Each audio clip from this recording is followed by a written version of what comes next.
Hi friends, welcome to Tamizhar's kitchen. நான் உங்க காவியா. இன்னைக்கு நம்ம பார்க்க போறது ஒரு இட்லி பொடி ரெசிபி. இப்போ நம்ம கொப்பரை தேங்காவை வச்சு இட்லி பொடி வந்து எப்படி செய்யறதுன்னு பார்ப்போம். கொப்பரை இதை வச்சு நம்ம இட்லி பொடி எப்படி செய்யறதுன்னு பார்க்கலாம். இப்போ வந்து வறுத்து அரைக்கிறதுக்காக இரும்பு சட்டி வச்சிருக்கோம். இரும்பு சட்டி சீசன் பண்றதுக்காக லைட்டா வந்து ஆயில் இருக்கு. அதை நம்ம தொடச்சி எடுத்துடலாம். இப்போ தேங்காய் இட்லி பொடிக்கு 1 கப் அளவுக்கு உளுந்து எடுத்திருக்கேன். நல்லா வறுத்துக்கலாம். நம்ம மீடியம் ஃப்ளேம்லயே வச்சு கொஞ்சம் நல்லா கோல்டன் கலர்ல வர அளவுக்கு வறுத்துக்கணும்.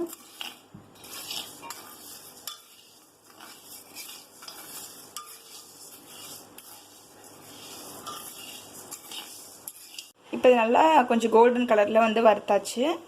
இது வந்து இன்னொரு இதுக்கு மாற்றிட்டு அடுத்த பொருளை வறுக்க ஆரம்பிச்சிடலாம். இப்போ இதே சட்டியில் வந்து 1/2 கப் அளவுக்கு கடலைப்பருப்பு, இதையும் நல்லா வறுத்துக்கலாம். நல்லா வாசனை வர அளவுக்கு இதையும் இப்போ நல்லா கோல்டனாக வறுத்தாச்சு. இதையும் எடுத்து வச்சுட்டு அடுத்த இன்க்ரீடியன்ட் போயிட்டுலாம். இப்போ இந்த கொப்பரை தேங்காய் வேணால் பொடி பொடியாக நறுக்கியாச்சு. இது வந்து கத்தியில் வந்து அறுத்திங்கன்னா ரொம்ப கஷ்டமாக இருக்கும். நார்மல் தேங்காய் மாதிரி இருக்காது. அதனால் நம்ம சிசர் வச்சு கட் பண்ணிக்கோங்க, ஈஸியாக இருக்கும். இதையும் வறுத்துடலாம் நம்ம. இப்போ இந்த அளவுக்கு நான் 1.5 கொப்பரை தேங்காய் வந்து எடுத்திருக்கேன். அதாவது ஒரு கொப்பரை வந்து ஃபுல் கொப்பரையும் 1 அரையும் எடுத்து கட் பண்ணி போட்டிருக்கேன். இதையும் நம்ம நல்லா வறுத்துடலாம்.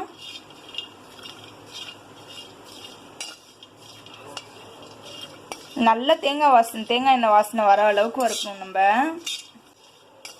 இந்த பொடியில் நல்ல இந்த வாசனை வந்து நல்லா டாமினேட் பண்ணணும். இந்த தேங்காயோட வாசனை.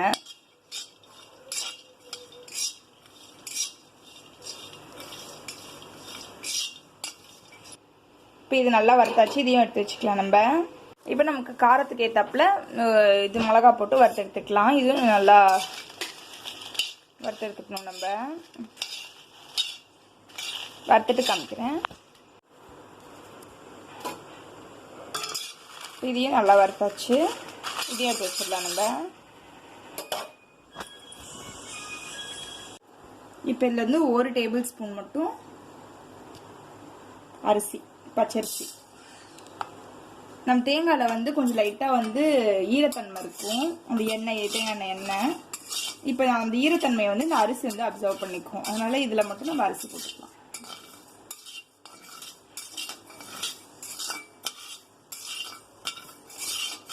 நல்லா வறுத்துட்டு உங்களுக்கு காமிக்கிறேன்.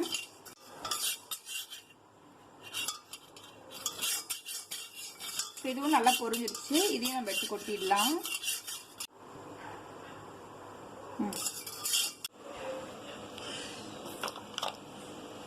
இதில் சீரகம் அப்படின்னா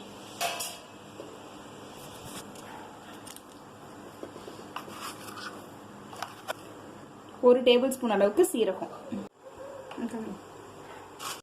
மிளகு 1 டேபிள் ஸ்பூன் அளவுக்கு வர அளவுக்கு வறுத்துட்டோம். இப்போ இது கூடயே பெருங்காயத்தூள் கொஞ்சமாக போட்டுக்கலாம்.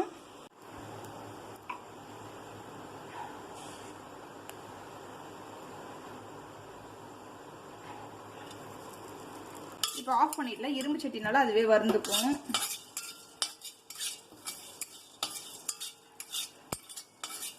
இது கருகிடாம எடுத்து கொட்டிடலாம்.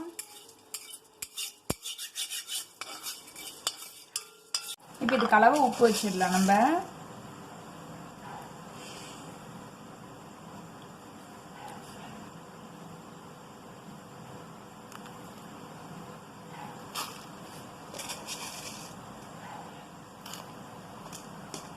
கரெக்டாக நமக்கு வந்து மிளகா தான் அளவு. மிளகா வந்து எவ்வளோ போட்டுக்கோமோ அதுக்கு ஏற்றாப்புல உப்பு போட்டுக்கணும்.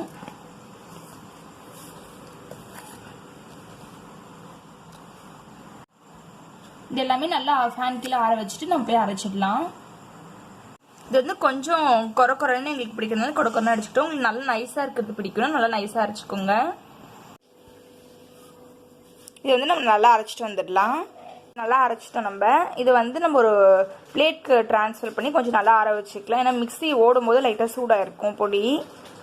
இப்போ இந்த மாதிரி வந்து ஒரு பிளேட்டில் கொட்டி கொஞ்சம் ஆற வச்சிடலாம்.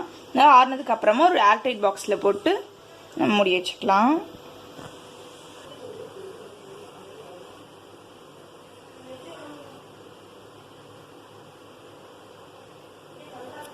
இந்த மாதிரி ஏர்டைட் பாக்ஸில் போட்டு நல்லா க்ளோஸ் பண்ணி வச்சுக்கிட்டிங்கன்னா இது வந்து கெடவே கெடாது, அப்படியே இருக்கும். நல்லா நான் ஊற்றி நமக்கு சாப்பிடலாம். இட்லி தோசைக்கும் செம்மையாக இருக்கும்.